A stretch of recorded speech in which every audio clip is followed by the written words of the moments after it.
the one, the only, Ben Sion.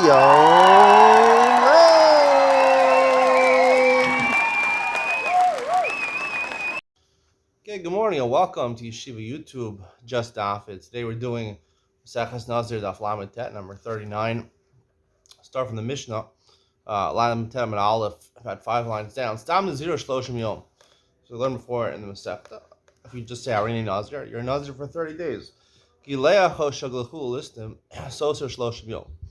However, if you got a haircut, right, in the middle on day 15, or even if it was forced upon you, bandits, they were upset with you, they took their money, and they weren't just happy with your money. They also, wanted to insult you. So they shaved your head, they shaved your beard. Social Shloshim Yom, you have to count a new 30 days. Now, the reason you have to count a new 30 days is because even though it's not Tuma, you usually think of dismantling in the zeros. However, as we said before, you need Gadol Pera, Sarosho. Gadol Pera is 30 days. So you need 30 days of hair growth. So therefore, I do 30 days. It doesn't matter when we said, obviously, a Nazir is not allowed to shave. He's not allowed to cut his hair. Whether he uses scissors, whether he uses a razor. Even if he plucks a hair out, even one hair, he's chayav. He violated his Naziros. And presumably, he would have to start another 30 days of counting to grow hair, right? The entire head has to grow hair worth of 30 days. The Gemara asks a biological question. When your hair regrows, right? You cut your hair, does it just stay the same on the bottom and grow from the top? Or does the hair grow from the scalp, underneath the scalp, and the bottom part becomes the top part? Becomes the top part. What's the nafkamina? Nafkamina, another should go full listim. Mishayru vok de lakov rosha likaro. A Nazir that the bandits, not only they stole his money, they shaved his head. However, they left enough hair in order to take a piece of hair, and if you would fold it over, it would reach the scalp, right? Which is basically, we're going to see a 7-day amount of hair, 7-day growth of hair. If you'll say that hair grows from the bottom, Naziros hashakle, right? He now has to grow a new 30 days of hair. If you say that it grows from the top, meaning the 7-day growth of hair remains and it keeps on growing on the top, he still will remain with something significant, 7 days. If it's less than 7 days worth of hair, and you can't fold over a piece of hair and reach the scalp, that's not considered hair. However, you see by Kohen Gadol, by a Kohen, supposed to get a Kohen Gadol gets a haircut every 7 days. So it's considered hair to have a 7-day growth of hair, right? If you think about it practically, a lot of people they'll shave once a week. I personally shave once a week, my beard, because after about a week it starts something significant, right? The hair, after you cut your hair 7 days is not really significant, but if you see from your beard 7 days is significant. And the truth is, when you cut your hair also, you have that look of a new haircut for about 7 days. After about 7 days, it doesn't look so new anymore. So, if you say it grows from the bottom, right? If you say that it stays in its place and just keeps on growing from the top of the hair follicle, it keeps on growing up, it remains, right? He's just growing another 7 days in zero. So why does he have to do another 30 days? Tashma. Inva chaya dekoyim beikva debinta. If you have a knit piece of lice in your hair, right, and it's at the bottom of your hair, a piece of hair, right? Where does it live? It lives on the. It's always on the bottom of the hair. It's always near the root. If you'll say that hair grows from the bottom, from the scalp, and protrudes upwards, Rabbi, the reisha debinta boy lamekum, it should eventually move to the top. Nor is it lolam l'takas, Rabbi. Really, I'll tell you. Hair grows from the bottom.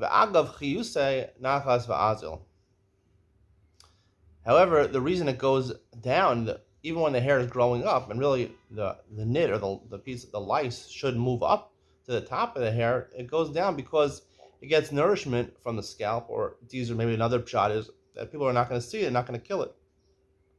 Azal inva. Tashma, another proof. Inva mesa, let's say you have a lice, a knit that's dead. Beresha de binta.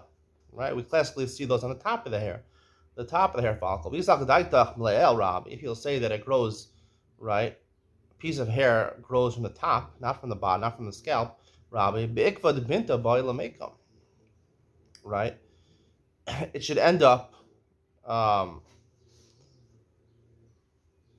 it should end up being at the bottom, right? If it goes from the bottom, from the scalp, so then it'll be at the top. It remains at the top, but it should go to the bottom eventually, right? Because where if it's at the top, and now the hair grows more, and the hair is let's say 2 centimeters up, and the dead knit is probably staying in this place. While it's dying, it gets weaker. Shruge shriga ba'azil. Really, technically, I can tell you, really, the hair grows from the bottom. Sorry, from the top, and it just when it gets weaker, it sort of goes up to the top. Hair folds over when it grows, so therefore it slides down the piece of hair as it gets weaker. So therefore, it goes to the top. Tashma, another proof. In Bluris the Kushim, the boss of the Megadon la Rafia Milatakas. Kushim, some say they're Ethiopians, black people. They have Bluris, they have braids in their hair. You see this in the NBA. A lot of players have braids in their hair. The boss of the Megadon la Rafia Milatakas, right? After they braid it, where does the braid start to loosen? From the bottom, right? So you see what? That obviously hair doesn't grow from the top, or doesn't grow from the bottom, right? It obviously grows from the bottom, right? Hasam nami id the kimta he mishichva derapia. Where it says no, since a person sleeps on his hair, he goes to bed at night. The NBA player, assuming I don't know what time he goes to sleep, but therefore, really, technically, it should be loosened also on the top. Nonetheless, when he goes to sleep, right, the hair follicles closer to the scalp, they get, primarily laid on. So therefore, those get, the braid gets loosened in that area. Tashma, misikrasha the rapi imra, milatakas. Another proof to try to answer this question. Let's say you put red ink on wool, right? This was commonly done for Meister Behema. Right? Where does the ink start to fade most? On the bottom. The Sanya, right, said, V'sukat savi savia diknu and chavran ikvi, right, of a Brisa says, when old men, right, who apparently dye their hair, I didn't know it was permissible to dye your hair, I'll discuss it at a different time. They have white hairs and they dye it, right? Where does the white hair, right? White hairs remain on the bottom. Shmami namal takas rabi, right? Right. If the hair, right, you dye your hair, and if it keeps on growing up, right, so it should be white on the top, right? So it must be that it grows from the bottom, and therefore the new hair which he normally grows white hair will be on the bottom. Shmami na, so it's a proof. So the Gemara brings up proof that normally when new hair grows, it's not that the strand of hair you have grows more. It's that a small strand of hair keeps on growing from the bottom, and therefore the part that was here raises up. That's the way hair grows. If you didn't know that, Torah taught you something biological that maybe the scientists know about. Maybe they don't know about. I'm sure hair experts looked into this. I personally don't have a problem growing my hair, but I'm sure there's a lot of men out there that are either balding or are bald, currently bald, and have talked to people like this, try to find out the solution. There's various different solutions. If you want to get your hair back, talk to Elon Musk. Shema min el hadatanya. That we learn in a brisa. Another shagalchu listim. B'shayra b'ok de lako frosho likaro eno soser. We have a brisa. The Gemara is bringing a new brisa. The Nazir, even though he's mentioned this Mishnah, right? A brisa is different from the Mishnah. A brisa is not in the Mishnah, an outside source. They shaved his head, and they left a 7 day worth of hair growth, enough to bend the hair follicle over and touch the scalp. Eno soser. It doesn't dismantle the Nazir's counting. If you'll tell me, right, that the new hair starts growing from the scalp, Listor, right, he has to start counting a new 30 days. He needs Gadol Pera, 30 days. This price is talking in a specific case where they shaved him after he finished counting 30 days. He finished counting 30 days, but he did not perform. He did not bring the karbanos. He did not shave his head. Umani Rebbe Lezer, it's Rebbe Lezer. The Samar Kol Akar Melos Zayin Soser. After 30 days, right, you get a haircut. Actually, he's talking about Tuma Rebbe Lezer. He's talking about you become Tameh. So it only Soser Zayin Yom. In my time with Rebbe Lezer, why does he apply this even to cutting your hair, not just, right? Until now, we know Rebbe Lezer argues on the Rabbanon, right? Rebbe Lezer says it's Soser Zayin Yom if you Mertame yourself, right? The Rabbanon say it's still for the whole thing, for a 30-day Naziris at least. So here he's saying a new chiddush that even if you got your hair cut, right, only 7 days. My time with Rebbe Lezer. Where does Rebbe Lezer learn this from? Yalif tagalachas taram tagalachas tuma. He learns shaving your head in a case where you completed your Naziris b'tara, in a place where you became Tommy in the middle of Naziris. Ma tagalachas tuma shiva. Just like when you become Tommy in the middle of Naziris, right, you have to matar yourself for 7 days, and you grow your hair for 7 days, right, and then they cut it, right? You cut it. Part of the tuma, of recovering from tuma, they have to shave the head. So that's significant. A 7-day hair growth, we find it significant by Nazir. After galachas tara shiva. So therefore, it's possible that growing your hair for 7 days before they shave it is enough. V'kim lo rabbanon kol zayin yom and asya ma'izya k'dei lakov rosho likaro. Where did they get 7 days from? They got 7 days from because it's significant hair growth, because you could take a hair follicle and bend it over, and it would reach the scalp, and that's why it's considered significant. And therefore, Lezer only requires you 7 days, not just if you're matama yourself, but also if you got a haircut, you only have to call, even though the Torah says Gadol Pera, Sar Rosha, 30 days, Pera is only 30 days, nonetheless, Lezer is Mekel over here. Now, I'm going to explain to you in Ian with Ben Sil, Machlokes, Lezer and the Rabbanan, and they argue seemingly about two things. Both of you become Tameh after 30 days, and both if you get a haircut after 30 days, meaning not the haircut of the Kohanim that they do to you, but the haircut, right, Gilistim, or you did it yourself, so it was only Soser Zayin Yom. Obviously, if it was 100-day Naziris, we said a Tuma takes you back 30 days, and I assume also for Tikalach will take you back 30 days. And the Rabbanan argue on both of these counts. They say always it's Soser, the entire period of Naziris. We'll talk about Chlokas, Lezer, and the Rabbanan, even with Ben Sion. Nazir Shkileach, Ben Betar, Ben Mezug, or Shetzif Kol Shu Chayav. The end of the Mishnah says, whether he cuts with a scissor or a razor, it doesn't make a difference. He plucked the hair out. He's chayav. He violated his nearest. Even one hair, even by Shabbos, you have to plug out 2 hairs. Another, even 1 hair. Tanarban tar, and liela tar. Buck says tar lo yavar rosha. Tar, I only know a razor. He only violates his nearest if he uses a razor to shave his head or his beard. Talosh miret sifsef kol shuminai. How do you know if he plucks out 1 hair? Or miret they're interpreting as you put the lapatory cream to the hair should fall out. Sifsef kol shu. Sifsef means either you brush your hair and some hair falls out, or maybe it means, according to some Mefarshim, you take half of the hair out. I mean, how do you know that also is a violation of your Naziris? Talmud Lomar Kadosh Gadol Peras Tar Rosho. There's an extra pasuk. Tarli Aval Rosho tells me only a razor. Kadosh Gadol Peras Tar Rosho tells me anything else, any other way of cutting your hair. Dear Rabbi Yosha, that's Rabbi Yosha's opinion. Rabbi Yonasan Omer Tar says tar. Enli Ela Tar. Mire Talosh Sifsef Kol Shu Pater. He argues. He says if you do other things, the only way you violate your Naziris, you get malchus for, is if you use a razor. If you do it any other way, presumably even a scissors, you would be pater. V'achsiv kadosh, yeah. It says kadosh, yeah, meaning it includes, obviously, it's extra pasuk. It includes any way of removing hair. So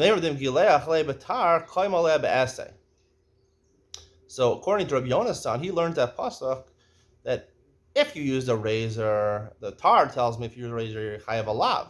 This pasuk, kadosh gadol parsit, kadosh gadol. Let me read the pasuk again. Kadosh gadol pararos arosho. That teaches me not only you violate a lav when you use a razor, but you violate an essay also. Tanya Idach, a different brisa about this topic. Tar, ainly ela tar. I only know a razor. Talish mirat sif sef kol shuminai. How do you know? Even if you pluck a hair, or partially pluck a hair, or dilapidatory cream, or cut your hair, how do you know? You also violate your Naziris, you get malchus. Talmud Lomar, lo yavar al rosho. It says tar. Tar is a razor. Why does it say lo yavar al rosho? Obviously, tar to use to shave your head or your beard, right? Lo yavar al rosho, that comes to include any other way of removing hair. Machas Savina l'rabos kol davar, matam olam tar. Could have just said lo yavar al rosho, right? Why say tar? Why specify say tar lo yavar al rosho? L'fish lo lamanu l'kalachas achrona sheyeh tar. The reason it says it is to teach me that at the end of his Naziris, right, the Kohen shaves his head. He shaves his head. What does he shave his head with? The mitzvah is to shave his head with a razor. That's why it says tar, right? It says tar le'yavar al rosho ad sof malos yimei Israel, right? Which implies that after his nazirus is done, you use the tar. The Lamdo Mitzorah, so the Gemara says the reason it's necessary to learn it from this pasuk because we couldn't learn from Mitzorah. Mitzorah also, we're going to learn tomorrow, has to be from a razor. At the end of his period of saras, when he becomes a tzar of saras, the Kohen shaves his head and his beard. Not only that, but a saras, you also shave every part where there's hair on your body, which in the other you just shave the head and the beard. You can't learn a Mitzorah, Yevshash, ain't down in Kalmi Chomer, Lahachmer Allah. Right? You can't learn it out from Mitzorah because Mitzorah is more Chomer because you shave the entire body as opposed to just shaving the head. Rebbe Omer, so that's the opinion of the Tanna Kamma. Tar teaches me the end of your Nazirus, so you use a razor. Rebbe Omer, Eino Sarech, I don't need that. Harei Omer, Tar Liyavar al Rosho, Admalos. Right? It says a razor you shouldn't pass on your head until you finish. That's simply implied from the pasuk, right? The pasuk implies you don't need a drasha to tell me tar, an extra word of tar, superfluous word of tar to teach me that after the nazirus is over, you use exclusively a razor. So the Gemara asks, tar lo yavar al rosho, right? So why does it say tar lo yavar al rosho? It includes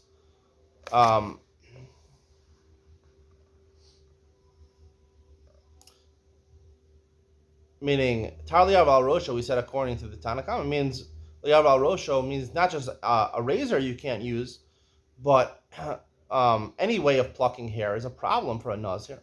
So once the pasuk includes everything, right? Maybe admalos means that just like Nazir violates his nazirus by using any type of plucking his hair, so too at the end of his nazirus, the Kohen finishes his nazirus by plucking his hair or using any way to get off his rear. That's a simple explanation of the pasuk. So the Gemara answers, Lavar alav b'shnei lavin. No. The fact that the Torah specifies the word tar, right? And then it says lo yavar al rosho, so therefore lo yavar al rosho, according to Rebbe, is being used specifically to mean tar, mean a razor. Right? Tar is the razor. Lo yavar al rosho is a second time to get a shnei lavin. So according to Rebbe, seemingly according to Rebbe, he would probably agree with Rabbi Yonasan, who says the only way of violating a nazirus is through a razor and not through plucking your hair or using a scissors. We'll talk more about this tomorrow. That's the conclusion of today's share. Stay tuned for Iyun Ben Sion, where we discuss the machlokes between Rabbi Lezer and the Rabbanan if you become tamei or you shave your head at the conclusion of 30-day period of nazirus, but you have not yet done the rituals to conclude your nazirus. Iyun Ben Sion coming up next.